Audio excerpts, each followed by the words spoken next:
sindikato na nandyan po sa DPWH at ang mga sindikato na nandyan po sa ating mga kontraktor na kasabwat din ng mga politiko. Lahat ng ito alam ni Ginoong Marcos kung bakit nagkakaroon po ng pandarambong sa kaban ng bayan.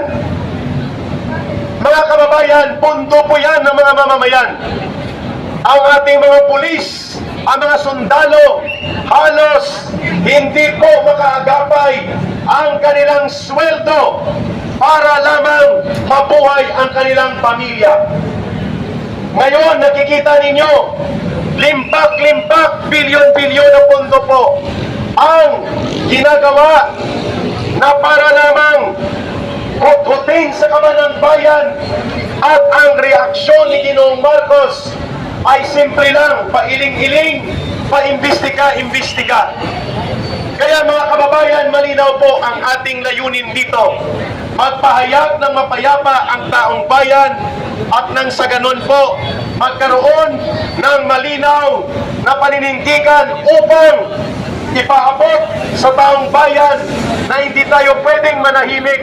Hindi po natin pwedeng hayaan na lamang na magkaroon ng ganitong sitwasyon na ang bilyon-bilyon na pondo sa ating bayan ay pinababayaan na lamang na ito ay higupin at simutin ng mga magnanakaw sa bayan. Halimbawa po, mga kababayan, saan ka nakakita na ultimo assistant district engineer sa Bulacan ay kaya-kaya niyang magpatalo ng bilyones na pondo ng ating bayan sa sugal.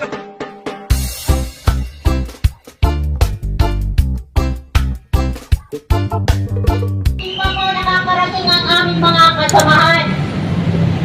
Kami po ay nandito sa EDSA para po manawagan na bumaba na ang pinaka-major na palasubas at mandarambong na Pangulo ng Pilipinas. Kami po ay nandito para patalsikin, pababain ang Minister ng Flood Control, Martin Romualdez. Bumaba ka na dahil ikaw ang pasimuno ng flood control at ang korupsyon na nagaganap sa ating bansa. Maawa po kayo sa mga Pilipino na nagdudusa, lalo na po ang mga estudyante na pumapasok ay hindi po makarating sa kanilang mga eskwelahan. So, sa lahat po ng mga nanonood, hindi itong laban na to ay hindi para lang sa amin. Kung tawagin nyo ay digilit. Kami po ay mga Duterte diehard supporters. Kami po ay lumalaban para sa pagbabago na may pagpatuloy sana ng dating Pangulong Rodrigo Roa Duterte. Kami po ay lumalaban para ipagpatuloy ang ng korupsyon sa ating bansa. Sana po matigil na po ang pangdarambang ng kasalukuyang namumuno sa ating bansa. Marcos, bumaba ka na!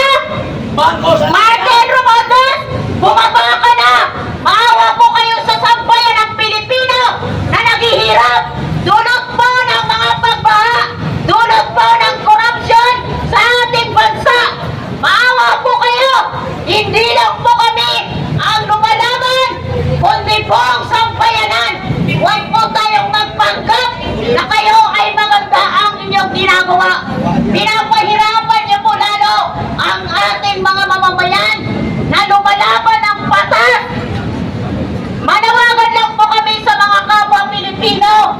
Itong laban na ito ay hindi pang sariling kapakanan, kundi kapakanan ng inyong bawat pamilya. Labas kayo lahat! Labas na po kayo!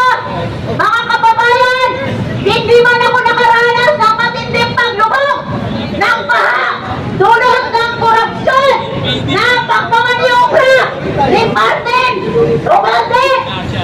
Sana naman po, matuto na po tayo. Huwag po natin ang tahin na pati tayo ay lumabag sa pagbaha dulot ng matinding korupsyon sa ating bansa. Ako po ay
ni Bongbong Marcos! Marcos! Resign! Marcos! Resign! Martin Romualdez!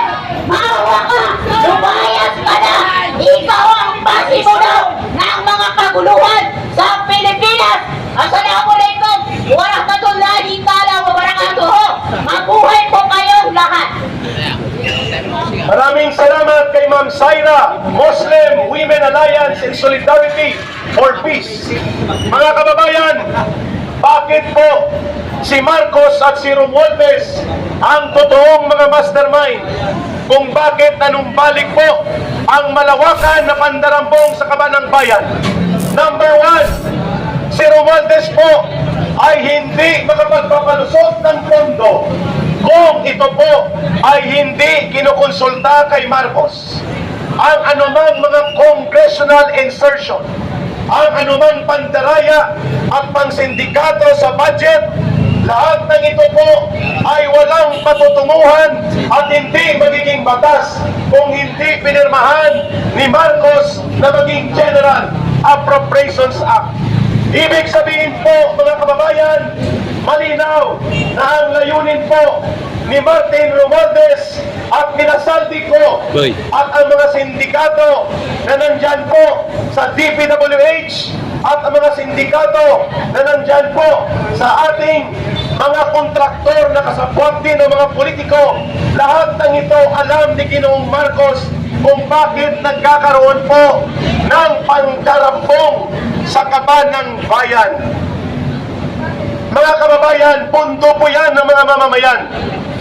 Ang ating mga pulis, ang mga sundalo, halos hindi po makaagapay ang kanilang sweldo para lamang mabuhay ang kanilang pamilya.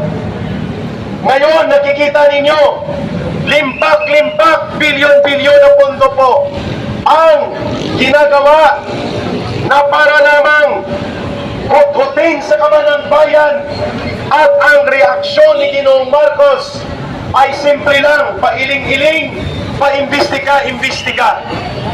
Kaya mga kababayan, malinaw po ang ating layunin dito. Magpahayag ng mapayapa ang taong bayan at nang sa ganon po, magkaroon ng malinaw na paninindigan upang ipaabot sa taong bayan na hindi tayo pwedeng manahimik.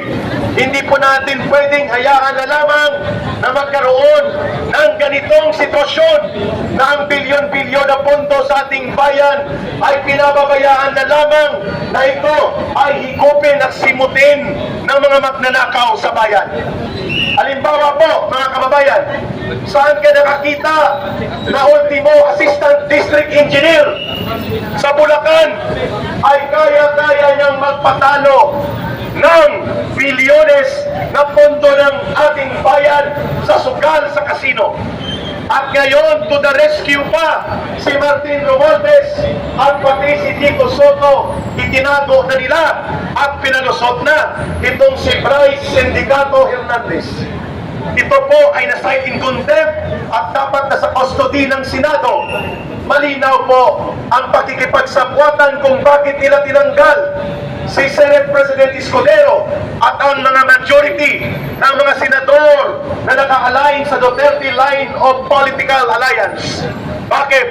Sapagkat gusto kontrolin ni Marcos at nila Romualdez ang Senado para ito ay hindi maging instrumento sa pagbubunyag ng mga mamamayan laban dito sa nagaganap na kasindikatuhan ng pandarambong. Alam niyo po ba na si Sandro Marcos, ang anak ni Marcos, ay nandun mismo sa Senado sa panahon na nagkakaroon ng gapangan at maniobra upang patanggalin si Escudero. Walang hiya ang ganitong uri ng kanilang ginagawa. Binalbalasubas nila at todo-todo nila pastangan ang mga taong bayan, samantalang makikita natin ang pag-iikahus ng bawat mamamayang Pilipino, samantalang si Marcos at ang kanyang pamilya ni isang dangkal ng kanilang talampakan hindi nakakaranas ng baha. Samantalang lunod na lunod sa pagbabaha ang mga mamamayang Pilipino, milyon-milyon sa ating kababayan kababayan ang naghihigahos, gutom, kawalan ng trabaho, kahirapan, at patuloy na mga paghihirap at mga kabulukan ng ating lipunan ang pinaranas ng ating mga kababayan. Ito po ang panawagan natin, mga kababayan. At sa araw na ito, bago po tayo matapos sa unang hakbang na ito ng pagpupukaw natin na palayasin na sa poder si Marcos at si Romualdez at dapat po mangibabaw ang katarungan sa mga mamamayan, magsasalita muli po si Undersecretary Ben Ranque. Sa Indonesia mo, nung pumunta ko sa Indonesia, sa Jakarta, ay nang sumakay ako sa isang taxi, sinabihan ako ng pulis na nakip daw ang gobernador ang nandyan sa Department of Anti-Corruption Building. Ordinaryong pulis, dinakip ang gobernador at kinulong dinala sa Anti-Corruption Department.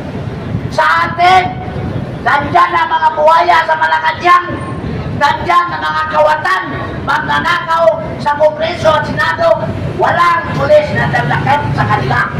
Tama! Di ba? Anong klaseng batas meron tayo? Rule of law! Rule of law daw. Pero mismong sumersira sa rule of law ay ang ating gobernong bitbit ni Bongbong Marcos at Martin Romualdez. Yun ba ang Pilipinas? Tasa naman natin ang ating level na awareness ng korupsyon. Sa Indonesia, tumaas lang, inaasahan ng parliament ang allowance ng mga member ng parliament. Gulo na